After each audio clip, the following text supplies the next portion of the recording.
నా పేరు ఎస్టీ సుబ్బారావు. నేను ఏపీఎస్ఆర్టీసీ రిటైర్డ్ ఎంప్లాయీస్ అసోసియేషన్ రాష్ట్ర అధ్యక్షుడిని. మాకు హానరబుల్ అధ్యక్షులుగా చాగంటి నరసింహారావు గారు టీడీపీ, తర్వాత మాకు ప్రధాన కార్యదర్శిగా కేవీఎస్ఆర్వి ప్రసాదరావు గారు, ఆయన ఇండిపెండెంట్, ఏ పార్టీ లేదు. యవోషా గారు ఆయన వచ్చి ఈ యొక్క అసోసియేషన్లో కోశాధికారిగా, ఆయన మటుకు వైఎస్ఆర్సిపి. అంటే ఇది ఇండిపెండెంట్ ఆర్గనైజేషన్ అనేది సంస్థ కాబట్టి మేము ఈ యొక్క ఆర్టీసీలో రిటైర్డ్ ఎంప్లాయీస్ తరఫున కొనసాగుతూ నేను ఆంధ్రప్రదేశ్ అసంఘటిత కార్మిక ఉద్యోగ కాంగ్రెస్ యొక్క రాష్ట్ర అధికార ప్రతినిధిగా ఉన్నాను. 2009 నుంచి మేము అనేక పోరాటాలు చేసి అనేకమైన రాయితీలు సాధించుకున్నాం. ప్రొనల్ ఎక్స్పెన్సెస్ అయితేమి, ఉచిత ప్రయాణ సౌకర్యం అయితేమి, ఆల్ట్రాల వర్క్ అయితే చేసుకున్నాం. గౌరవనీయులైన రాష్ట్ర ముఖ్యమంత్రి నారా చంద్రబాబు నాయుడు గారు 2014లో గెలిచిన తర్వాత ఆర్టీసీ రిటైర్డ్ కార్మికులకు పల్లె వెలుగు నుంచి ఆల్ట్రా వరకు ఉచిత ప్రయాణ సౌకర్యం కల్పించారు. మేము ఉచిత ప్రయాణం చేస్తూ ఉన్నాం. 2019లో ప్రభుత్వం మారింది. అప్పటి నుంచి మేము ఈ ఆల్ట్రాలో ప్రయాణిస్తున్న వాళ్ళని ఆల్ట్రా సర్వీసులని అన్నీ చాలా వరకు అన్ని డిపోలలో తగ్గించి సూపర్ లగ్జరీ నడుపుతుండారు. కావున మాకు సూపర్ లగ్జరీ అవసరమైంది. ఇంకొకటి, మేము రిటైర్డ్ అయిన తర్వాత మాకు ఈపీఎస్ పెన్షన్ మాత్రమే వస్తుండేది. ఆ ఈపీఎస్ పెన్షను కేంద్ర ప్రభుత్వం వాళ్ళు ఇవ్వాలి. కేంద్ర ప్రభుత్వం అప్పుడు 1995లో మన కాంగ్రెస్ ప్రభుత్వం ఈ కార్పొరేషన్లకు కొన్ని గవర్నమెంట్ సంస్థల్ని ఈపీఎస్లోకి తీసుకొని వాళ్ళు 65 రూపాయల నుంచి 3000 రూపాయలకు వరకు 65 రూపాయల నుండి 300 రూపాయల వరకు ఇస్తూ, మరీ కొంతమందికి అయితే 5 రూపాయలే తమిళనాడులో ఉండింది. కానీ దీనికి పోరాటంలో మేము 2009 నుంచి పోరాటం సాగితే 2013లో మాకు ఈ యొక్క కేంద్ర ప్రభుత్వం అందరూ కోరిక మేరకు మాకు 1000 రూపాయలు చేశారు. అంతకుముందు 95లో చేసే దీన్ని అందరినీ ఈపీఎస్లో చేసేప్పుడు ధరల సూచిక మేరకు కరువు భత్యం కింద పెన్షన్ ఇస్తాము, డిఏ రూపంలో ఇస్తాం పెన్షన్లు అని కలిపి 4.3, 4, 5.4, 4.3 వరుసగా 96 నుంచి 90 వరకు ఇచ్చి 2000 నిలుపుదల చేయటం జరిగింది. వీటన్నిటి మీద మేము పోరాటానికి సిద్ధమై పోరాడుతుంటే కొందరు నాయకులు అయ్యా మేము సాధిస్తామని చెప్పి 2014లో కొంతమంది వచ్చి 1000 రూపాయలు ఏం సరిపోతుంది కార్మికుడికి, కనీసం 7500 కనవేని సాధిస్తామన్నారు. ఈ 7500 2009లో మేమే దాన్ని పెట్టడం జరిగింది, మెమోరాండం ఇవ్వటం జరిగింది, కేంద్ర ప్రభుత్వం పంపించడం జరిగింది. ఆ మెమోరాండాన్ని తీసుకొని కొందరు లీడర్లు వచ్చి కార్మికులను దోచుకుంటూ ఇటీవల కాలంలో కూడా ఒక ప్రకటన చేసి ఉంటారు. 7500 సాధించాలంటే మీరు అందరూ ఢిల్లీకి రండి, ఆగస్ట్ 4-5 తారీఖుల్లో ధర్నా చేస్తున్నాం అన్నారు. ఇవన్నీ అభూత కల్పనలు, ఇవన్నీ జరిగాయి కాదు. రోజు కూడా టీవీలో వస్తుంది. నిన్న ఒక టీవీలో వచ్చింది, మోడీ గారు బొమ్మ వేసి అయ్యా 7500 అయ్యిందని. ఎందుకు ఈ విధంగా మోసం చేస్తున్నారు కార్మికుడిని అని మేము వృద్ధాప్య పెన్షన్కి అర్జీ పెట్టుకుంటే మాకు వృద్ధాప్య పెన్షన్కి నిబంధనలు కూడిన పెన్షన్ తయారు చేశారు. అంటే కరెంటు బిల్లు ఎక్కువ రాకూడదు. అయ్యా 1000 రూపాయలతో సత్యవాడు కరెంటు బిల్లు ఎక్కువ వస్తే నువ్వు ఇచ్చే పెన్షన్ నిలుపుదల చేస్తే ఎట్లా? ఇది జగన్ గారి పుణ్యం. నీకు ఇల్లు ఉండకూడదు అంటే ఇల్లుండోడికి 1000 రూపాయలు ఉద్యోగం చేసుకొని 1000 రూపాయలు పెన్షన్ వచ్చిండేవాడు ఎట్లా బతకతాడు? తర్వాత వాళ్ళ అబ్బాయికి కారు ఉండకూడదు, ఎందుకంటే అబ్బాయి కారులో సంపాదించుకుంటున్నాడంట. ఈ రోజుల్లో ఏ బాడుగులు లేక అన్నీ ఆ యొక్క బస్టాండ్లో యొక్క కార్ల షెడ్ల కాళ్ళ పెట్టుకొని ఉండరు. వీళ్ళకి పెన్షన్ నిబంధనలు పెట్టి పెన్షన్ లేకుండా చేసుకున్నందువల్ల మేము జగన్ గారి పెరుగులో 2013లో కూడా మాకు జరిగిన 1000 రూపాయలు వచ్చిందయ్యా, మాకు సాలటం లేదు, మాకు న్యాయం చేయండి, పెన్షన్ రావటం లేదు, మేము కేంద్ర ప్రభుత్వానికి అడిగినామా, మా యుద్ధం పట్టించుకోవటం కాబట్టి నిబంధనలు తొలగించమని మేము అడగటం జరిగింది. అది అయిపోయిన తర్వాత వారు ఇవాళ వారి ప్రభుత్వం పొడిగింది. నారా చంద్రబాబు నాయుడు గారు 2014లో మాకు ఆర్టీసీ కార్మికులకు మేలు చేశారని చెప్పి ఒక ఆయన రాయలసీమలో అయ్యా ఆర్టీసీ కార్మికులు 1000 రూపాయలతో బతకలేక బాధపడుతున్నారు కానీ అదైతే నా ప్రభుత్వం అంటూ వస్తే మీకు మేము పెన్షన్ ఇస్తాము, జీవనభృతి ఇస్తాము అని ప్రకటన చేశారు. తర్వాత మేము ఆశపడ్డాం.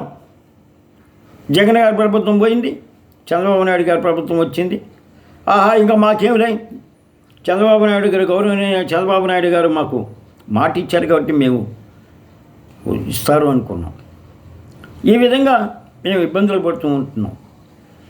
తర్వాత అదే 2024 ఎన్నికలకు ముందు నారా లోకేష్ గారు కోనసీమలకు పోయినప్పుడు అక్కడ కోనసీమలో అమలాపురంలో మా యొక్క రిటైర్డ్ కమిటీ వాళ్ళు అయ్యా మేము 1000 రూపాయలు బతకలేక వస్తుంటే మా ప్రభుత్వ రంగాన్ని మీకు మేలు చేస్తామన్నారు. అటు గౌరవనీయులైన నారా చంద్రబాబు గారు అంటే లోకేష్ గారు తండ్రి గారు రాయలసీమలోను, గౌరవనీయులైన ముఖ్యమంత్రి గారి కుమారుడు గౌరవనీయులైన లోకేష్ గారు కోనసీమలోను ఇద్దరు ప్రకటనలు చేశారు, మాటలు ఇచ్చారు, ఇప్పటి వరకు పెంచలేదు. ఏమిటో తెలియదు. మేము మెమోరాండాలు ఎన్నో ఇచ్చాము, సైకిల్ యాత్రలు చేసాము, చాలా బాధలు పడ్డాము, ఇబ్బందులు పడుతున్నాం, ఇంకా ఇబ్బందులు పడుతున్నాం. రీసెంట్గా వీళ్ళు ఆదాని అంబానీ గారికి లేకపోతే కార్పొరేటర్లకి వీళ్ళు ఎంత మేలు చేస్తున్నారంటే ఫ్యాక్టరీ దగ్గర కట్టడానికి స్థలాలు సేకరించి స్థలాలు తీసుకున్న తర్వాత ఆ స్థలాలలో ఫ్యాక్టరీలు కట్టి లోకల్ వాళ్ళకి ఉద్యోగాలు ఇస్తానని చెప్పి వాళ్ళకి ఉద్యోగంగా ఎక్కడి నుంచో బీహార్లో నుంచో, బెంగాల్ నుంచో, లేదా ఒరిస్సా నుంచో, లేదా గుజరాత్ నుంచో, లేకపోతే తమిళనాడు నుంచో తీసుకొచ్చి ఇక్కడ అనేక మంది కార్మికులు కూడా ఇబ్బంది పడుతున్నారు, బాధలు పడుతున్నారు. ఈ విధంగా జరుగుతూ ఉంటే, ఈ విధంగా అల్లాడుతూ ఉంటే మాకు న్యాయం చేయమని మేము అనేక పోరాటాలు చేసాం. ఈరోజు కార్మికుల పరిస్థితులు ఎట్లుందంటే ప్రభుత్వాలేమో కార్పొరేటర్లకి అమ్ముడు పోయి కార్పొరేటర్లకి తల వంచి వాళ్ళ దగ్గర పార్టీల ఫండ్లు ఏదో తీసుకుంటూ వాళ్ళు ఏదో ప్రజల్ని మేలు చేస్తారంటే వాళ్ళు ఇటీవల కరెంటు మీటర్లు కొత్తవి వచ్చినాయి అయ్యా. ఆ మీటర్లు 4 యూనిట్లు కానైతే 370 రూపాయలు వేశారండి 4 యూనిట్లకి. ఇప్పుడు వార్త వచ్చింది టీవీలో 10,000 రూపాయలు కట్టి ఆయనకి 97,000 రూపాయలు వచ్చిందంట.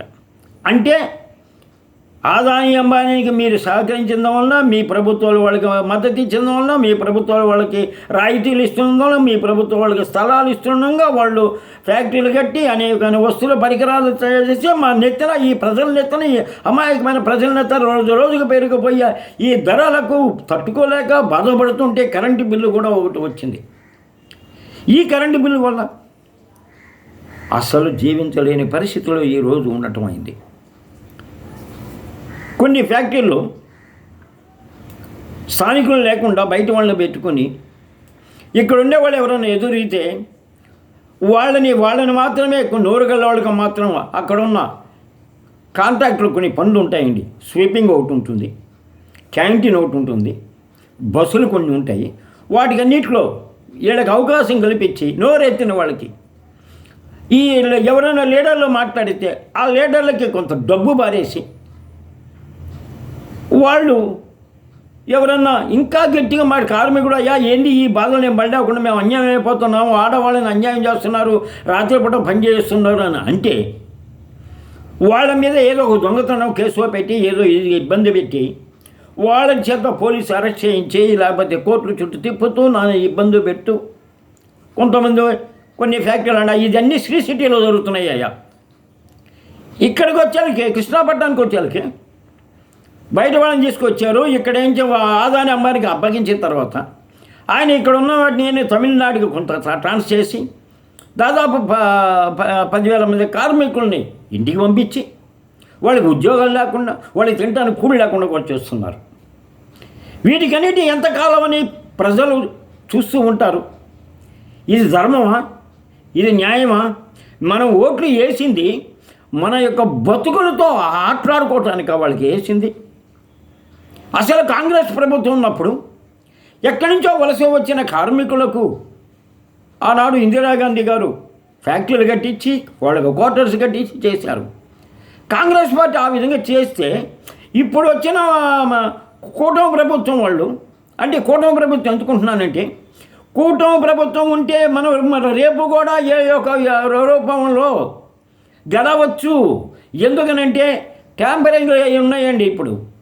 అంటే నేను నాకు ఓటేస్తే మీకు మీకు పడిపోద్ది. అటువంటి మిషన్లో పట్టుకొని వాళ్ళకి మద్దతు ఇస్తూ వాళ్ళు ఇది చేస్తున్నారు. ఆ రోజు ఆంధ్రప్రదేశ్ వాళ్ళు కాంగ్రెస్ పార్టీని దూరంగా పెట్టారు. కాంగ్రెస్ పార్టీని దూరంగా పెట్టింటే అయ్యా ఆ రోజు మరి వాళ్ళు ప్రత్యేక హోదా ఇస్తామన్నారు. మరి ఆ ప్రత్యేక హోదా గారి నుంచి ఇప్పుడు ఉన్న జగన్ గారు ప్రభుత్వం ఉన్నప్పుడు ఆయన అడిగి పట్టించుకోవాలా. ఈయన చంద్రబాబు నాయుడు గారు 2014లో వచ్చినప్పుడు పట్టించుకోవాలా, ఇప్పుడు పట్టించుకోవాలా. ఎందుకంటే వాళ్ళకి కావాల్సిన ఆదాని అంబానీ వాళ్ళకి కావాల్సిన వీళ్ళు చేస్తుంటే వాళ్ళు మూటలు పంపిస్తూ ఉన్నారే కానీ పేద ప్రజల గురించి ఆలోచించటం వల్ల ఈరోజు ఖరేడులో పేదల యొక్క భూముల్ని లాక్కుంటున్నారంటే నిజంగా ప్రభుత్వానికి ఓటు వేస్తే ప్రభుత్వాలు వీళ్ళకి గెలిపించి వీళ్ళ చేతికి ఇస్తే రైతులను ఇబ్బంది పెట్టినారు. అంతకుముందు ఒక ఆయన ఆ యొక్క రాజధానికి స్థలం ఇచ్చిన రైతులను ఇబ్బంది పెట్టారు. ఇప్పుడు ఈయన వచ్చి ఆదాని అంబానీ కోసంగా ఫ్యాక్టరీలు కట్టించుకోవడానికి వాళ్ళ కార్పొరేట్లకి సహకరించడానికి వీరు ఖరేడుని చేశారు. మేము ఖరేడుకు పోబోతున్నాం. ఆర్టీసీ రిటైర్డ్ అయిన కార్మికులు మరియు కొంతమంది కాంగ్రెస్ పార్టీ నాయకులు అసంఘటిత ఉద్యోగ కాంగ్రెస్ పార్టీ నాయకులు కూడా కలిసి ఖరేడుకు పోతున్నాం. కరిగిపోయి అక్కడ సాధ్యబద్ధలు తెలుసుకుంటాం. యథార్థం వాళ్ళకు కూడా చెప్తాం. మేము నష్టపోయినాం, ఎందరో నష్టపోయినారు. నెల్లూరు జిల్లా అంతా నష్టపోయినారు. నెల్లూరు జిల్లాని ఇప్పుడు డివైడ్ చేశారండి. తిరుపతిలో కొంత పంపించారు. ఆ తిరుపతి పంత శ్రీ సిటీ, ఆ శ్రీ సిటీలో పాపం ఎక్కువ మంది అమాయకులయ్యా. తిరుపతి జిల్లాలో ఎక్కువ మంది అమాయకులు ఉన్నారు, అమాయక ప్రజలు ఉన్నారు. వాళ్ళని మోసగిస్తున్నారు. ఎందుకని చెప్తున్నానంటే అమాయకులని అక్కడ నిపో ఫ్యాక్టరీ ఉంది. దాన్ని ఎండీగా మన సుబ్బారావు గారు ఉండేవారు. ఆయన మద్రాసులో ఉండి ఇక్కడ ఏజెంట్లు పెట్టాం. నారాయణరావు గారేమో ఆ యొక్క మేనేజర్, ఇక్కడ కోటయ్య అనే ఒక ఆయన సెక్యూరిటీ ఆయన ఇన్ఛార్జి. ఆయన ఏం చేస్తా అంటే కార్మికుల కాడికి వచ్చి ఎవరు ఏమేమి చేస్తున్నారో ఇని పోయి మేనేజ్మెంట్కి చెప్తాడు. మేనేజ్మెంట్కి చెప్పేంత మేనేజ్మెంట్ ఆ కార్మికుని ఇబ్బంది పెడతారు. ఆ ఇబ్బంది ఏమిటి ఆ కార్మికుడికి ఉద్యోగం లేకుండా చేస్తారు. అటువంటి వాళ్ళు తయారై ఉన్నారు ఉన్న వలన కార్మికుల భవిష్యత్తు లేకుండా పోతుంది. ఇకనైనా మన కార్మికులు చైతన్యం రావాలా, ప్రజల్లో చైతన్యం రావాలా. ప్రజలకు ఓటు వేసేటప్పుడు కూడా ఈ ప్రభుత్వాల వల్ల మా మేలు జరుగుతుందా లేదని ఆలోచించాలా. తెలుగుదేశం పార్టీకి వేశారు, జనతా పార్టీ కేంద్రంలో ఉంది. ఏ ఒక్క రోజైనా సరే జనతా పార్టీ బీజేపీ ఏ రోజైనా ప్రజల గురించి ఆలోచించిందా? అదానీ అంబానీ గురించి ఆలోచించింది. ఈ యొక్క బీజేపీ, భారతీయ జనతా పార్టీ ఎంత ప్రజల్ని మోసం చేస్తుందంటే, అంతకుముందు ఆయుష్మాన్ భారత్ కార్డులు ఇచ్చారు, అది ఆంధ్రప్రదేశ్లోనూ తెలంగాణలో చెల్లలా. దాని తర్వాత సీనియర్ సిటిజన్ కార్డు ఇచ్చారు, అది చల్లరా. ఇప్పుడు PMYJ కార్డు ఇచ్చారు, అది చేస్తారా? లేదు. అట్లా ప్రజల్ని మోసం చేస్తున్నారు బీజేపీ ప్రభుత్వం.